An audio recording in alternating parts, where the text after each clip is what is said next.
Okay, so a few weeks ago, I was upstairs here in Science C chatting with Shay, who's a wildlife student here in the Vertebrate Museum.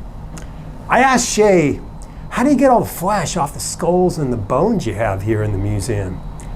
And this is what she told me. Meat and stuff, because we have Dermestid beetles, which are a type of flesh-eating beetle. And okay, wait, let me make sure I got this right. You actually have a tank somewhere around here full of beetles that eat all the flesh off these? We have two tanks, actually. We have two separate colonies. Yeah, that's right. Flesh-eating beetles. They have two tanks full of them, and Shay's gonna go show those to us right now. Whoa.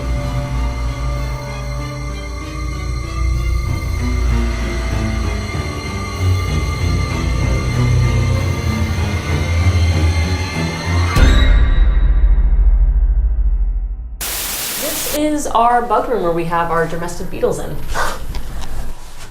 I can see the beetles crawling around in there. Yeah, they're really, really active when we put in new animals or we'll put in new specimens. And so these guys right now are chowing down on the tail of a dolphin. So I noticed this moisture trickling in. Why do you have that going on? So these guys are typically from tropical environments, so we want to emulate that environment as much as we can. They need to live in somewhere that's at minimum 75, 76 degrees. And even these paper towels are to emulate the detritus and fallen leaves that would typically be on the forest floor. Because these guys would be forest floor scavengers. So if something passed, you'd find this big mound of them near the carcass. But it's oftentimes overgrown by foliage and things that way. So this is kind of to emulate that environment for them as much as we can. And they will go through their whole life cycle from larva to beetle to back down to larva again. I can see the larvae crawling around. Do the larvae also eat? They're the main eaters of this. Oh, really? Not the adults? The larvae are the main thing because it's like caterpillars. They have to eat as much food as they can to make that transitional change into a beetle. So these guys are prolific eaters. They're the ones that will eat all the stuff through, and you'll find them oftentimes in the cartilage spaces between things. Because we love our bugs, when we take out the animals, I spend a long time in here pulling them out with tweezers. I will spend hours in here plucking out each little beetle to put it back in the tank. To put it back in, because we want to keep the colonies as thriving as we can, and especially on these bigger specimens. I've pulled out hundreds of these guys from one specimen. Do they bite you at all? No.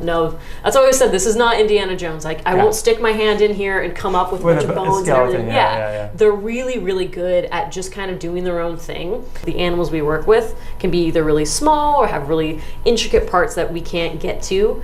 And so these guys clean them fantastically, and the stuff that comes out of there is perfectly clean, and we do our quick ammonia bath with them to clean off any extra just little bugs or germs or whatever, and they're good to go for the museum. These guys are exceptional, and they're the main reason we keep our museum as pristine as we do.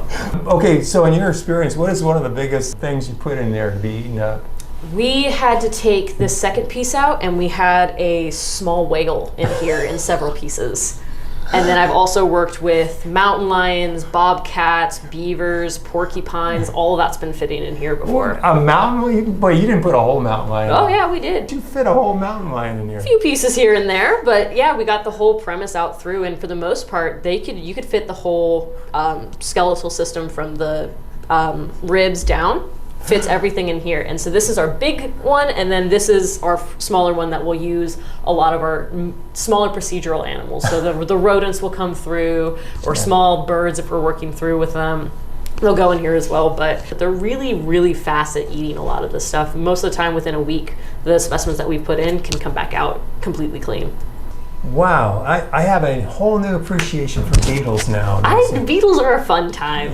We love our little beetles. They do so much for us, and they don't have to do much outside of just throwing carcasses in to feed them. Thank you so much for showing me around. Thank you for coming around. I have so much fun talking about this and showing other people all the outlets. I'm just very excited that other people are as interested in it as I am.